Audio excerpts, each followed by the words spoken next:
ni mu gice cya mbere ku murongo wa 26 hagaragaza uburyo Imana yavuze ngo tureme umuntu ase natwe agira ishusho yacu.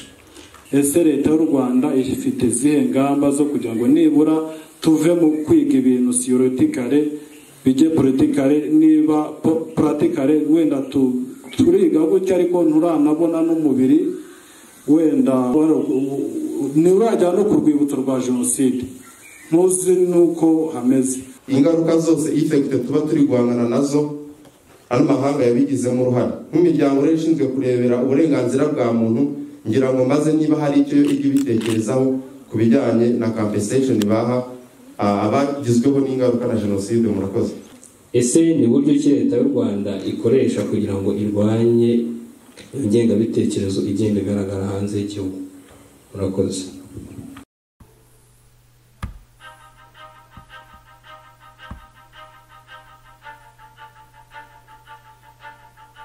Amazina nitwa Elize niye Buhungiro, niga hano umwaka wa 3 muri combination ya EEE.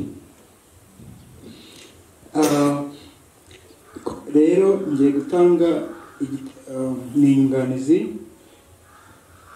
ndetse ndi butange n'ibibazo nka bibiri. Inyunganizi ya mbere ndi butange ndi bwerekane origine y'umuntu, imiterere y'abantu ku isi bose ukuntu ari bamwe, nubwo rimwe na rimwe tujya tuvuga ngo abazungu n'abirabura. Nimujye muri iyo conteste ndetse ndaza no kuri conteste y'u Rwanda. Conteste ya universal nkuko yahereye abivuga kuri anthropology, nuko ku bantu bemera Bibiliya cyangwa se ijambo ry'Imana, mu gitabo cy'Itangiriro hari n'abatemera, ariko mu gitabo cy'Itangiriro ni mu gice cya mbere ku murongo wa 26 hagaragaza uburyo Imana yavuze ngo tureme umuntu ase natwe agira ishusho yacu. Ni umuntu, ntabwo ku muntu Imana yigeze yongeraho ngo umuntu ngo w'umuhutu cyangwa w'umututsi cyangwa w'umuzungu, ahubwo yaravuze ngo tureme umuntu. Iyo ni isano igaragaza ko abantu imizi yo kubaho ni imwe ku isi yose n'abazungu barimo. Umurongo wa 2 mu gitabo cy'Itangiriro none mu gice cya 11 ni ku murongo, icyo gice cya 11 ni imirongo wa mbere kugeza nko ku wa 10, havuga uburyo abantu bagiye kubaka umunara w'Ibabeli, ariko ngo Imana ibonye nyine ntacyo bazakora ku isi ntibakigereho, ngo iravuga ngo iramanuka, ngo ururimi rwabo irarufata iruhinduramo nyinshi. Means that ururimi rw'abantu ku isi bose ni rumwe, nuko rwahinduwemo nyinshi bitewe na gahunda y'Imana. Rero abantu bose ku isi origin imibereho ni imwe. Ibyo kuvuga ngo umuntu wenda ni muremure ni mugufi, no. Ku isi tuzi ko abantu hafi ya bose, uretse umuntu wenda wagize disability idasanzwe, amaso wese agira abiri, amazuru yes,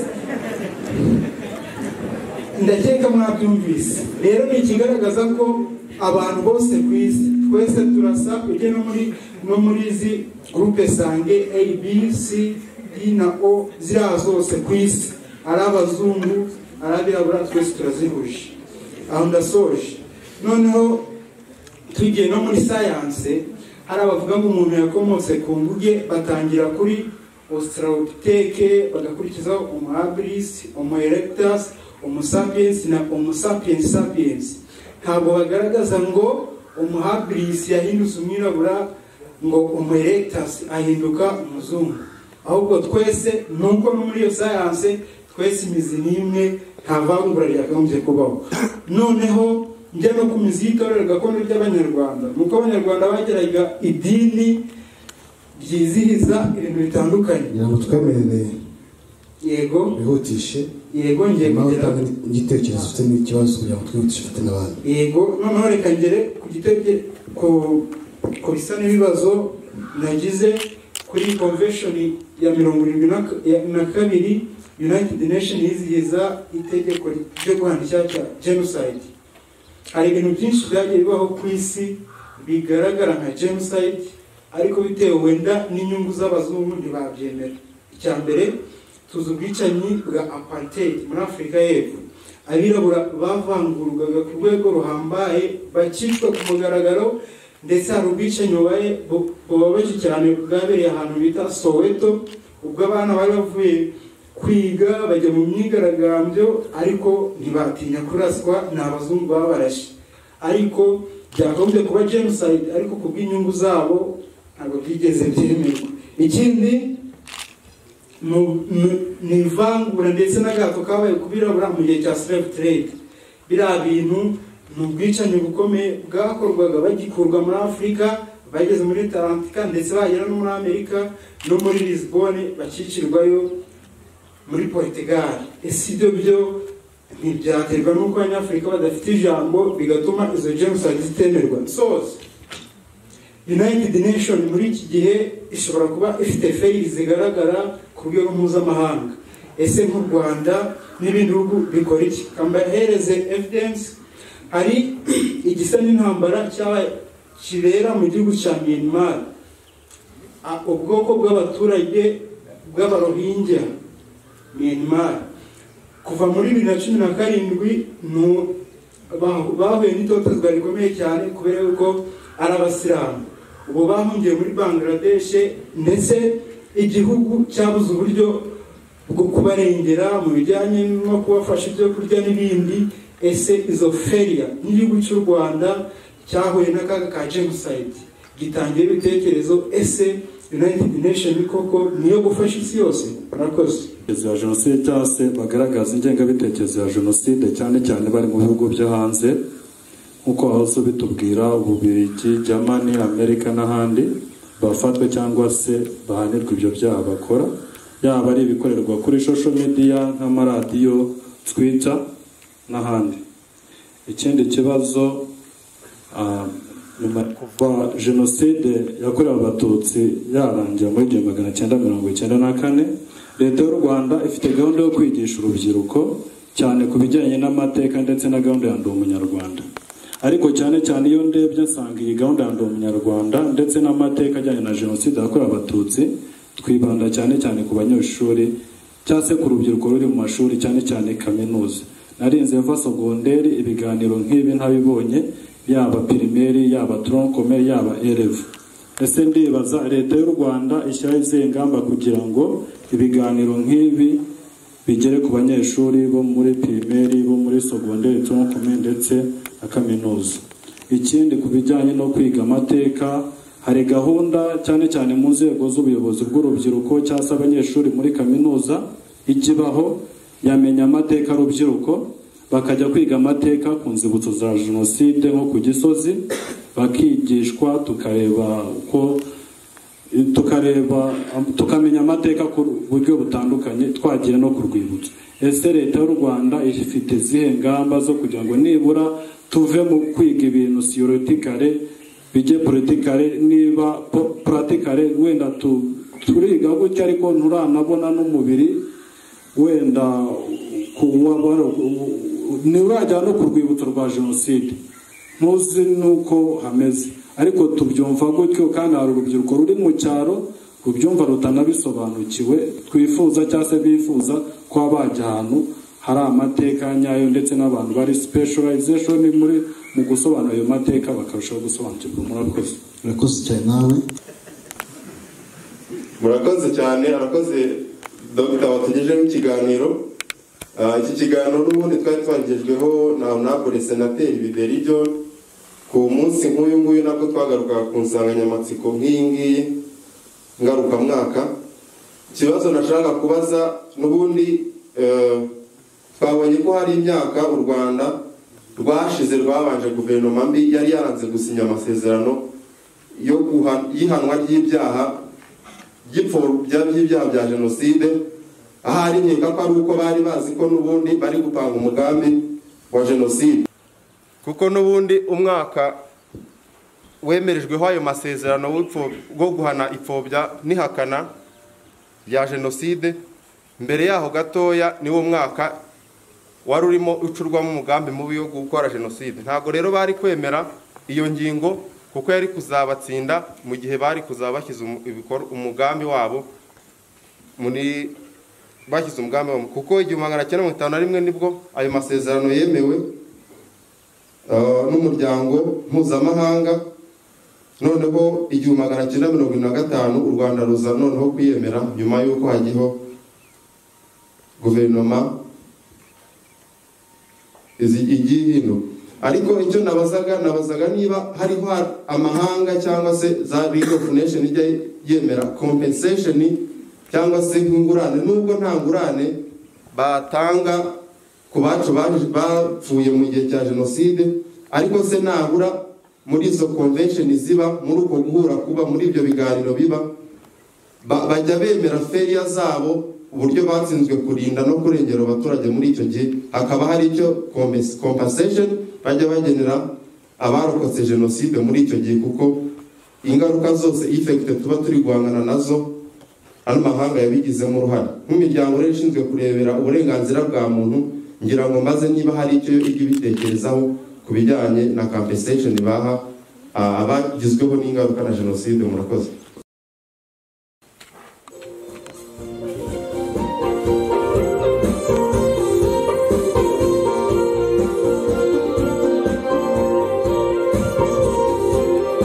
Murakoze.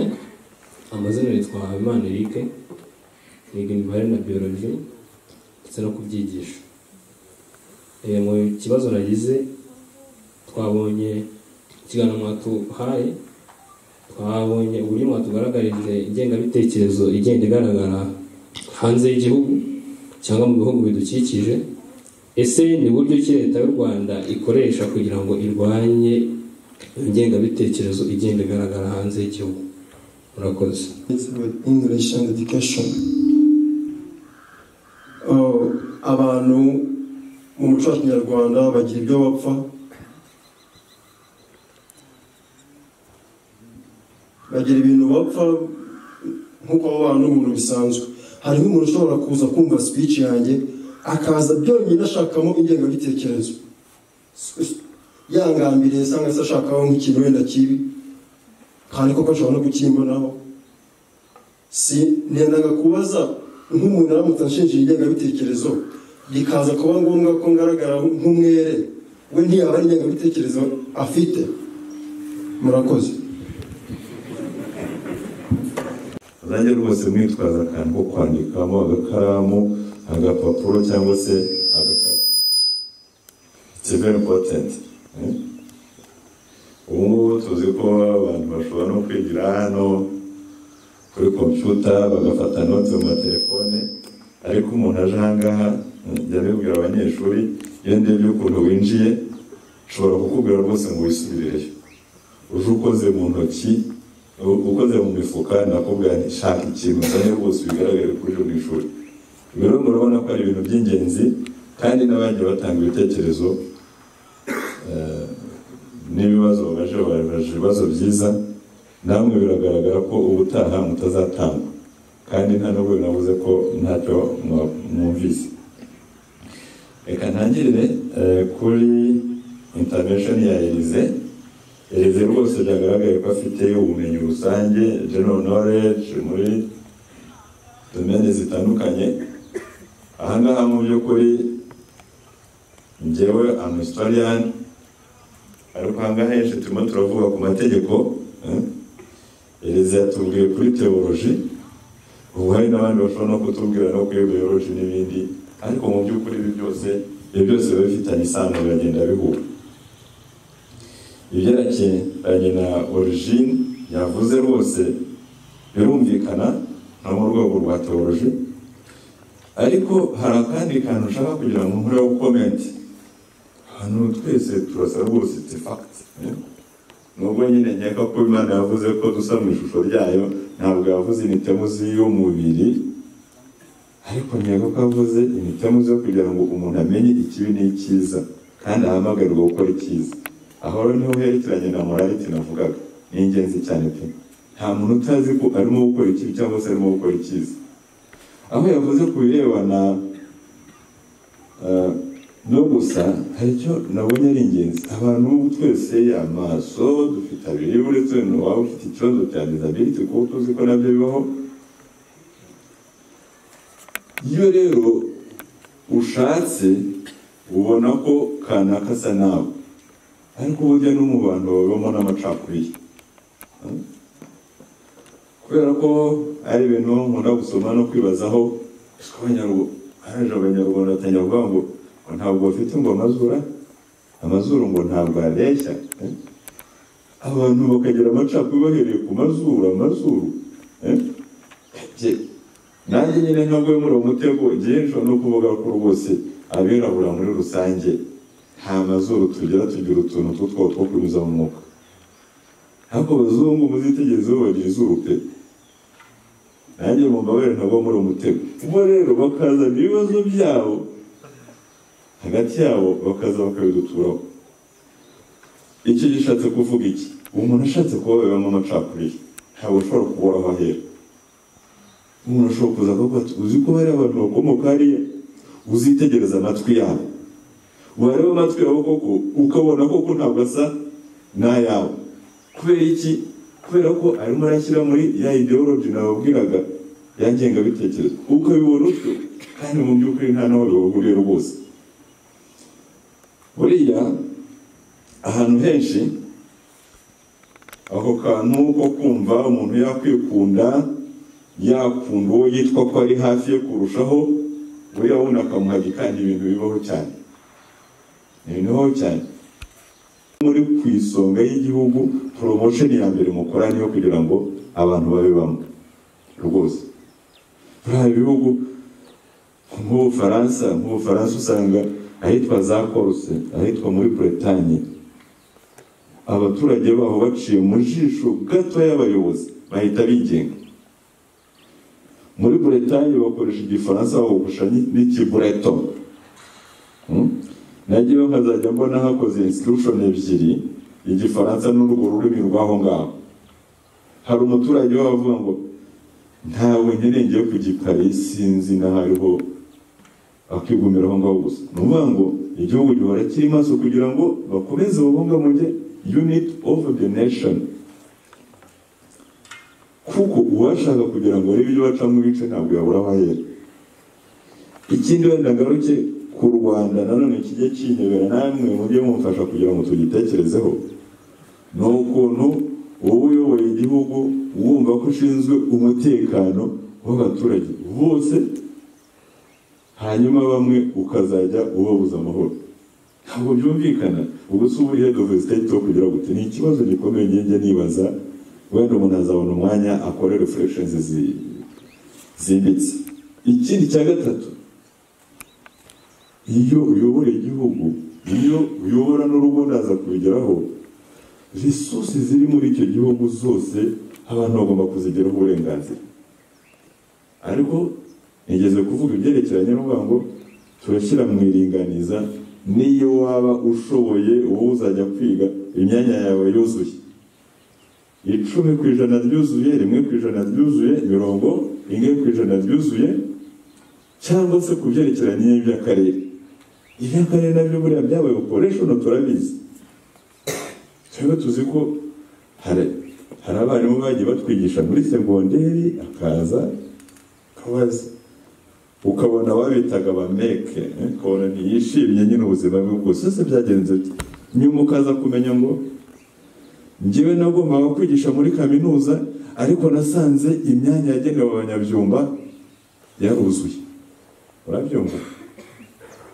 Ibaze mu rugo iwawe abana bose hari ugomba kurya n'ugomba kuzarya ejo, cyangwa se ntanarye, cyangwa ukamubwira ngo narekera aho ngaho. Ubundi bakagombye gukora effort yose kugira ngo buri wese abone uburenganzira bwe. Ibyo rero ni ingenzi cyane kuba nabyo bikozeho commentaire. Wavuze ku bindi byaha rero byagiye biba, ubundi kugira ngo icyaha cya jenoside hari ibigenda biba examined cya apartheid. Ntabwo mu by'ukuri rwose umuntu yabyita jenoside, ni politike mbi mu by'ukuri yivangura, kuko na jenoside kugira ngo ibe hagomba kuba yivangura, hagomba kubyigisha.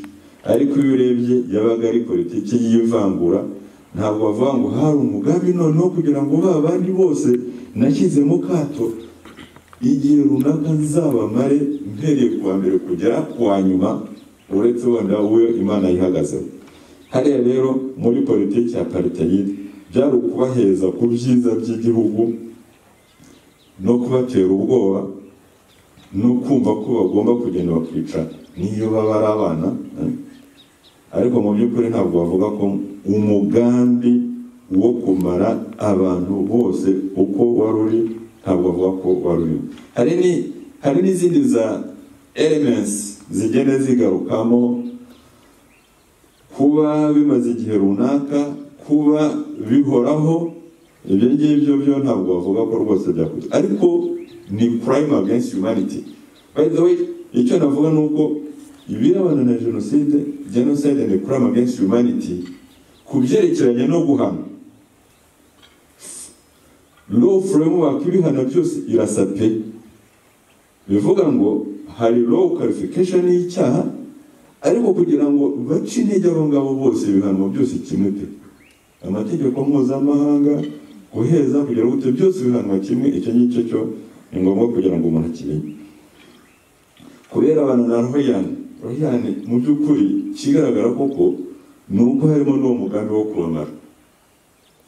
Aho se Loni burya ibintu byo twita national community ari igihe mu by'ukuri ari ikintu kiba gikwiriye kwitonderwa.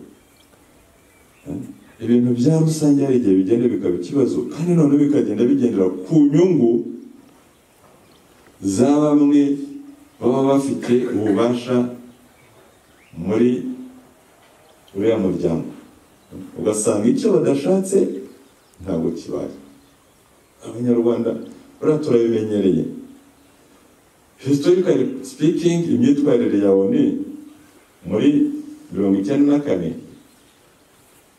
navuga ngo iratangaje, ariko ntinatangaje. Ni bya bintu byo kuyobya ijambo umuntu akwiye kuba yakoresha koko mu by'ukuri. ONU ibyabaye mu Rwanda muri 59, 60, 63 byose byari bizwi, byari ihari sur place, ku buryo abanyarwanda bageraga bakavuga ati reka nta runari nta Loni ngo byose ni sabite, ntabwo bizira ngo byose ni akavumbura amashyiga. ONU naho nta kivuga, inari nayo ivuga ko izabagara izajya byose ni akavumbura amashyiga, kubera international interest. Ugasanga ikibazo kiravutse cyane, ariko mu by'ukuri icyo uvuze ni uko abanyarwanda bashobora kugira icyo baba bakora koko kugira ngo babe bakora ubuvugizi, nibura iryo jwi ryiyongere ku bo bashobora kuba nabo bagira icyo bavuga. Rero tujye tumenya ko mu by'ukuri tugomba kumenya ko umuntu yigira yakwibura agapfa, akundi kaza imvura ihise. Icyo tugomba kukimenya. Ni byiza no kuba nacyo bakigarutseho, kuko ni ngombwa, ni uburyo nabwo bwo kugira ngo dutangire tumenye ko ibibazo bigiye biriho. Ibyerekeranye na slave trade nabyo ni crime against humanity, kuko inzego zibishinzwe zagiye zibyigaho, ndetse na colonization nayo ni crime against humanity, nabyo byagiye bigaragara. Sinzi bigeze kuvuga ibyerekeranye n'icyakorwa kugira ngo bahanwe, nabyo ndaza kubigarukaho.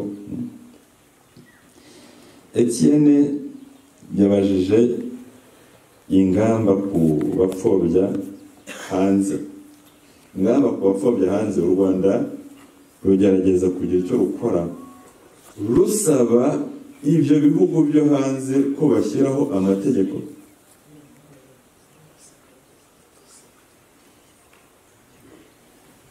yanyibutsaga ko nyine kuri apartheid yavuze kuri massacre des enfants de Soweto.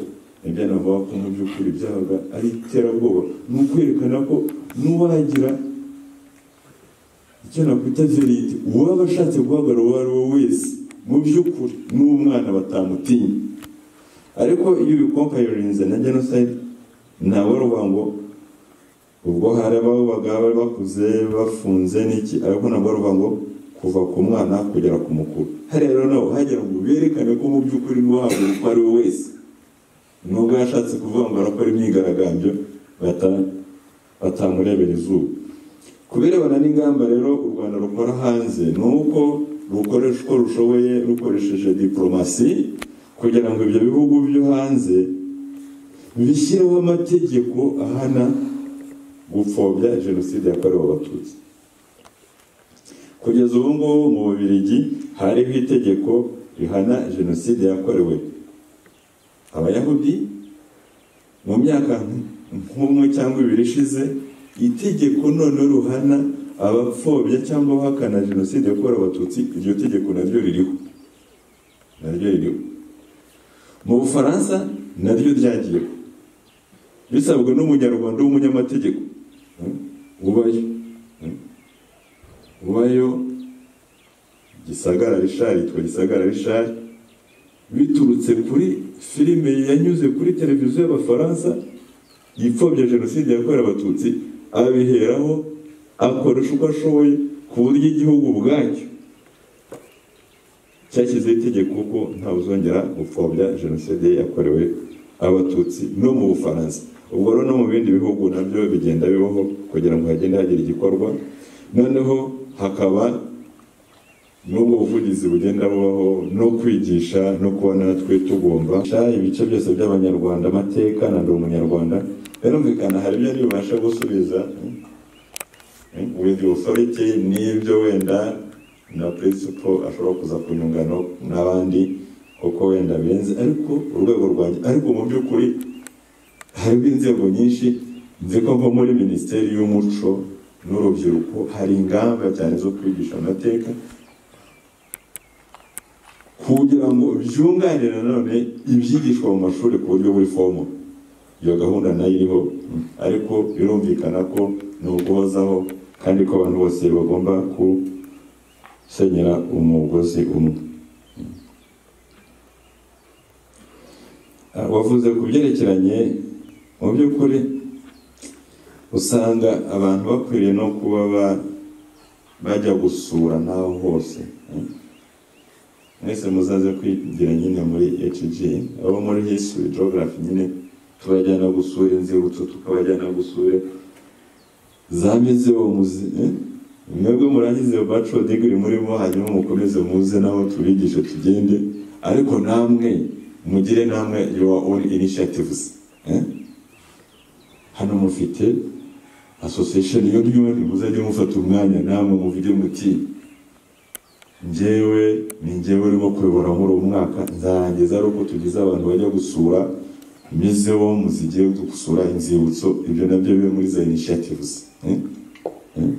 Ugeze kuvuga kuri uyoboye iyi association, urumva rero urumva ko akazi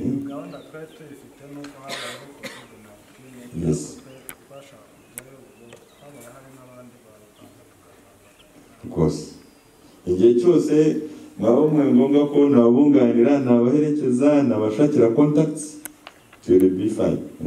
Never again ndayizi rwose ndi mu bantu bayitangije muri za 2001 na 2002 gutyo, ntabwo nibuka neza. Ni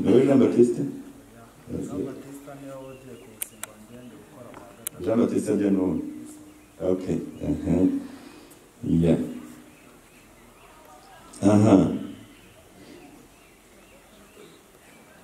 Hari ibyo babajije Jean Baptiste ku byerekeranye na guverinoma ya mbere. Afite icyo turimo kuvuga cyane ni amasezerano yo guhana no gukumira icyaha cya jenoside, kuko kose buteye ingengabitekerezo iza nyuma. Aho rero niho ubwo buyobozi bwari bwifashe ku ngingo zimwe na zimwe, ariko mu by'ukuri umuntu akoze analysis ni ukubera ibyo babonaga bikekaga, ariko amaherezo yose ugasanga y'ikibi kiri aho ngaho kirakomeza kigakura. Hari ibyakozwe kuko mu by'ukuri iyo usanga jenoside ni process y'ibikorwa bigenda biba accumulated. Ubwicanyi bukaba igihe kiniki, bukaba igihe kiniki, at the end hakaba culmination. Mu by'ukuri hakaba culmination. Ubwo rero ni nk'ibyo ngibyo basaga nkaho bikeka, noneho bifata kuri izo ngingo. Ahanini niko umuntu ashobora kuba yabyita iyo concept yegeranye n'ingengabitekerezo yo iza nyuma, ntabwo ari ahangaha. Ku birebana na compensation ni ikibazo mu by'ukuri. Aha naho hazamo nyine terme juridique, ni ikibazo cy'amategeko. Nka ruriya rukiko mpuzamahanga rwagiyeho u Rwanda Arusha, rwagendeye ku byo bita common law. Muri common law ubundi iyo uburana icyaha kiri penal, noneho usaba indishyi bikaba ikindi kibazo. Mu by'ukuri nta n'ubwo banabishyizemo, ku buryo rero kuri bariya bose icyo cyerekeranye n'indishyi ntabwo byigeze bibaho. Ariko hari icyaba cyashoboka binyuze mu miryango y'uburenganzira bw'ikiremwamuntu, kuko hari za international funds zirebana na reparations and compensation. Ibyo rero nabyo ni ibintu bikwiye kuba byarebwaho, ariko bikinjira nanone muri cya kintu cy'urugamba runini, ikintu cyitwa international community, nayo umuntu agomba gufesingaho. Ntabwo ari bo bazabigena, ni twebwe tuzakora motivation, tugatanga na way ibintu bishobora kuba byakorwamo.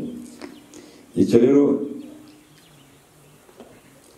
buriya ubundi nanone hari igihe ibintu biba kuri initiative mu by'ukuri y'uwakoze n'icyaha, initiative y'uwakoze icyaha. Buriya Abadage nibo ubwabo mu by'ukuri bisabye gutanga reparations ku Bayahudi. Mu by'ukuri aho ngaho ni ingenzi, ikintu umuntu akwiye kuba yashyiraho emphasize, ikintu cyitwa leadership. Burya leadership ni ikintu gikomeye cyane. Leadership yagiye iba mu Budage, yagiye igira conflicts n'ibindi bihugu bituranye, cyane cyane Abafaransa. Noneho Hitler agiyeho bibagahoma munwa. Ariko after 1945 ubuyobozi bwagiye icyo gihe, chancelier wagiye icyo gihe yaribajije, ariko ibi bintu bitumariye iki?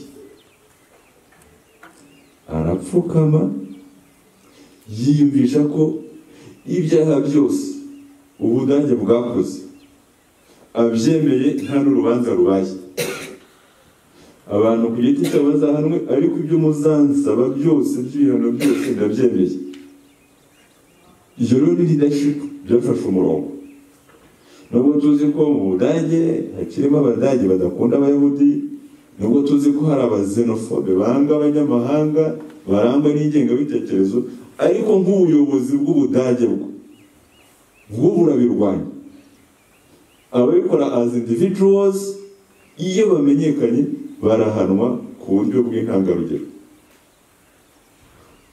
Ku byerekeranye na jenoside bakoreye Abaherero n'Abanama bo muri Namibia, ubu nabwo bafashe lead yo kuvuga ngo twebwe bariya twakoreye ibi n'ibi mu 1904, twiyemeje gukora uko dushoboye kugira ngo dutangire reparations kandi tubafashe. Ibyo rero nabyo tujye tumenya ko leadership iyo arebye ibumoso abaturage bareba ibumoso, yareba iburyo bakareba ibumoso, iyo asubiye inyuma, iyo agiye mu kuzimu abaturage baramukurikira, yazamuka bakamukurikira. Tujye tubimenya rwose, kandi tujye twumva nk'urubyiruko icyo umuntu aba akwiriye kuba yamarira igihugu. Ko ibyo birabura na bimwe nibazaga byo kuvuga ngo kuki umuntu ashobora kuba umuyobozi yarangiza akiyumvisha ko akuma kubakira igihugu ku macakubiri, ku guhohotera abaturage. Ibyo ngibyo ni ibibazo umuntu aba akwiriye kwibaza mu by'ukuri kuva akiri mutoya. Ni ukuvuga ngo rero ibyo byerekeranye na fans mu by'ukuri nabyo ni ibyo kwiga kuko biracyafite inzira ndende. Abayahudi babaga mu gihugu cy'Ubufaransa, kuko Ubufaransa nabwo bwagize collaboration na Nazi political party, nabo hari za fans barimo kugenda babona, ariko byaturutse kuri urubanza rwabaye. Mu by'ukuri ntabwo ari Ubufaransa bwabushatse ubwabo. Bivuze muri make, bivuze muri make uko byagenze, mu Bufaransa bafite société de transport nk'uko tuzi ko mu Rwanda twari dufite Onatracom niba muyizi, iyo ngiyo yitwa SNCF. Iyo society yagiye itanga ni parastatal society, ni iya leta ariko yigenga nk'uko tuzi ko habaho ibigo. Muri 1945 yagiye ikora za services za transport, itwara abasirikare, itwara noneho nyuma iza gushaka kwishyuza leta nk'uko tuzi ko ikigo runaka cy'amazi iyo cyakoreye ahangahe ntituriho amazi wasake, nabo rero basabye leta kugira ngo bishyure. Hari famiye witwa Serge Klarsfeld n'umuhungu we ntibuka izina n'umugore we, bose ni abaloyazi. Baza kumva ko hari process ya compensation kugira ngo iyo sosiyete leta yishyura amafaranga. Bashinga urubanza rwose, ubundi ko murimo kwishyuza amafaranga, ayo mafaranga yari kugira gute? Sayo gufata abayahudi ngo mubanyuze mu Budage, mubarenze mubageze muri Poland, bajye kwicirwa hehe? Bajye kwicirwa Auschwitz. Izo services zari zigera mu iki uretse kujya kwicisha abantu? Bashinga urubanza. Ya mafaranga yagahawe ya societe ya transport, basanga mu by'ukuri ahubwo yakagombye guhabwa abayahudi, ariko individually ntabwo babonye umuntu bashobora kuba bayaha. Hagiyeho public funds, bashaka abantu bafite moral authority muri groupe y'abayahudi no mu associations yabo no muri Ministry of Finance, noneho bijyaho ngaho ayo mafaranga atangwa mu bikorwa by'ama associations y'abayahudi n'inzibutso no kwigisha urubyiruko. Urumva rero ko haba hariho ibintu byinshi bikwiye kuba byakurikiranwa kandi muri za angles zigiye zitandukanye. Ku byerekeranye n'ingengabitekerezo hanze Eric yabazaga nabishubije, mu by'ukuri hari ukuba ibihugu nabyo abanyarwanda bari mu diaspora, za ambasade z'u Rwanda mu bihugu byo hanze basaba kugira ngo ibyo bihugu bigende bishyiraho amategeko. Hari abagenda babishyiraho nubwo byose hari aho bisanga bibaye bigura intege. Ku kibazo Alphonse yabajije birumvikana, niba umuntu akubeshya ingengabitekerezo niwe uyifite, ubundi ubutabera bugakora akazi kabo. Nakunze kugenda nsimbarara cyane kuvuga ngo urukiko rwemeza, urukiko mu by'ukuri aho tugeze mu Rwanda rwose ntabwo dukwiriye kujya mu bintu navuga biri cipu, gutukana, kubeshyerana, kugira gute. Ibyo byose tugomba kumenya ko bigomba gushyikirizwa ubutabera. Niba umuntu aguharabitse, niba umuntu akubeshyeye ugasanga mu by'ukuri nta shingiro bifite kuko yaguharabikaga koko ugatsindwa, nawe ufite uburenganzira bwo gushora urubanza ukagaragaza ko ibyo yakubeshyeye nta shingiro ufite, ahubwo yari arimo kukwanduriza izina. Kandi ibyo ngenda bizi byagiye bibaho kugira ngo uwo muco wo kudahana ucike. Ndagira ngo kuri za comments z'ibibazo 5 nabajijwe mbe nshoreje ahangaha. Mwakoze. Ntari najya gusoza, reka ngaruke ku byo Etienne yasabye. Aravuga ati twe tugira opportunities hano yo kuza tukaganira ku cyaha cya jenoside, ideology yayo, ariko se primary na secondary ko tubona nta gahunda zihari. Ndemeranya nawe, gusa ntabwo mfite amakuru yose, ariko ayo mfite nuko buriya imyigishirize ya history of Rwanda yabaye revised. Sinzi niba Philbert yambeshyuza, ariko nicyo nzi, noneho ku buryo abantu nibura ubu hari umurongo byafashe kongera kuyandika, kongera kuvanamo ibintu by'ibinyoma. Nicyo kintu cyakorwaga. Nibwira ko fazi ikurikiyeho abarimu barabatreninze Fribe, simbizi ntabwo abarimu bose bari babatreninga, urumva ko ni ikibazo. Ariko ibyo byose nibivaho, amateka agatangira kwigishwa, bazareba n'uburyo ki bakora porogaramu iradabute ku bana, kuko ikiganiro burya tubaha abantu bakuru kuri revo muriho siko tugomba kubibwira n'abana, tugomba kwadabuta kuri revo yabo kugira ngo babashe kubyumva. So urwo ni urugendo, namwe ubwo tubahaye umukoro nk'abantu b'abarimu, muzajya mujya muri internship. Abana bashobora kubaza ikibazo cy'amatsiko, ariko good enough ko muri aware muzabasha kubaha igisubizo, bakabasha gushyira amatsiko. Rwose ngewe ndabishyigikiye.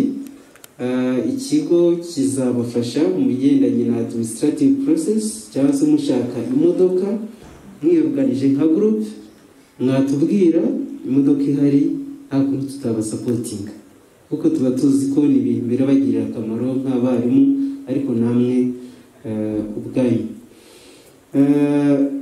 Iki isomo nyamukuru dukuyemo hano ni uko icyaha cya jenoside ari icyaha ndengakamere. Murumva ko iyo ugiye mu mateka bigorana abantu kucyemera, babanza kugihakana. Ntabwo biba byoroshye, ni ikintu kibi nyine baba barakoze, noneho bakibazwa bakumva bagomba kugihakana. Uwo ari we wese yakoze icyaha nyine bashaka kugihakana, ariko ukuri aba ari ukuri, guca mu ziko ntigushye. Kura byarabaye, isi yarabyemeje, niyo mpamvu bashyizeho n'uyu munsi. Mu Rwanda muzi ko twibuka ku itariki 7 tugakomeza mu cyumweru cyose n'iminsi 100 twibuka. Bifite icyo bivuze, isi yose ni amasomo abantu baba bazirikana. Kwibuka ni ukugira ngo ibyo bintu bibi byabaye bibere icyitegererezo n'abandi batari bahari cyangwa bazavuka, hanyuma tubyirinde, tubashe kubana neza. So nibyo numva nababwira by'ingenzi. Hanyuma nk'uko nababwiye nyine, ineza yanyu igiganza inabi, kuko turabifite byose mu mitima yacu, ariko ineza igomba kuganza ikibi. Kandi mu mateka ibi byose twiga bijye bitwubaka, twumve ko turi abantu dutandukanye n'inyamaswa. Buriya umuntu ari intelligent, ari characterized by intelligence. Noneho inyamaswa zose zisigaye natwe turimo dufite icyo bita instinct. Sasa rero iyo ufite instinct cyane dominatinga, icyo utekereje cyaba cyiza cyaba kibi ntubyibazaho, instinct uratekereza ukabikora. Ntabyumvise? Ubwo rero niyo mpamvu ubwo bwenge bwawe n'umutimanama wawe biba byagiye. So ni ngombwa ko nabyo twumva ko tutagomba kuba dominated na kamere yacu, niyo esprit ya kinyamaswa, ahubwo tugomba gutekereza nk'abantu mu myitwarire no mu byo dukora, tukaba tumva ko turi abantu. Dutekereje gutyo, nibwira ko ayo marorero, ibyo byaha, izo ngengabitekerezo, kuko ingengabitekerezo ifite ntuza iri negative, nta na rimwe iyo ngengabitekerezo tuvuga tuyasoshiyetinga na genocide aba ari positive. So irasenya rero, ntiyubaka. Kandi mu Rwanda muzi ko twahisemo kuba abanyarwanda. Ndi umunyarwanda. Iyo porogaramu rwose igera ku byiciro byose.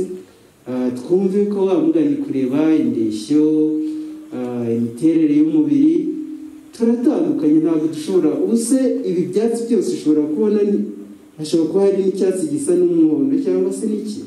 Ubuse icyo cyatsi cyangwa se indabo iyo zirabye mubona ko ziraba ibintu bitandukanye, ahubwo bitume n'ibintu biba byiza. By the way, siko bimeze.